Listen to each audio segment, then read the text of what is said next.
In this video, I'm going to break down how I fused synthwave and lo-fi hip-hop in my track Thursday Afternoon.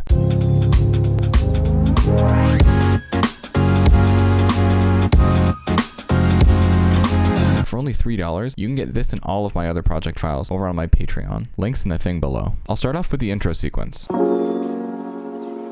Starting off, I'm using two patches from Flex's Lo-Fi pack, a busted piano and some bird ambiance. After this, I start to bring in the drums and an E-piano.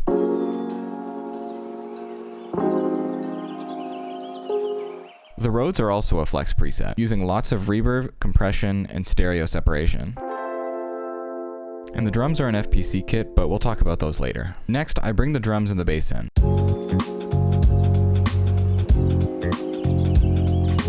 First off, we have a Flex E-piano sampler.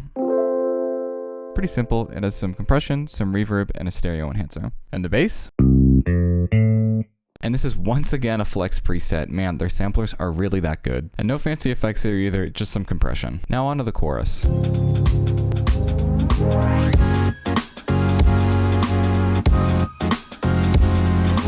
Our riser is a simple sawtooth wave with some short decay reverb and pitch automation.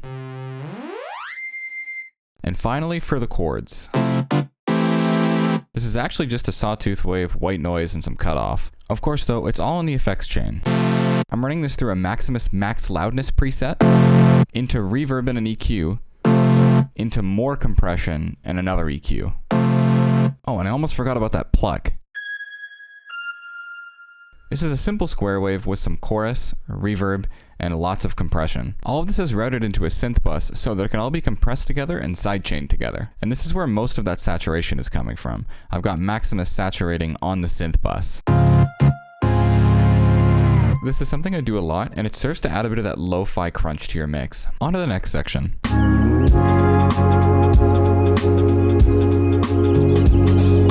The main elements I bring in here are the E-piano from before, and this Ogun preset that I modified called Lo-Fi Cluster 2. Again, some pretty basic effects. We have some compression and some stereo separation. Finally, we have the drums, which is the HQ Metal Kit from FPC. Overall, the effects chain here is really simple again. I'm using Maximus for soft saturation. I'm using a limiter afterwards to cap it off at -3 decibels and give it a little bit of gain.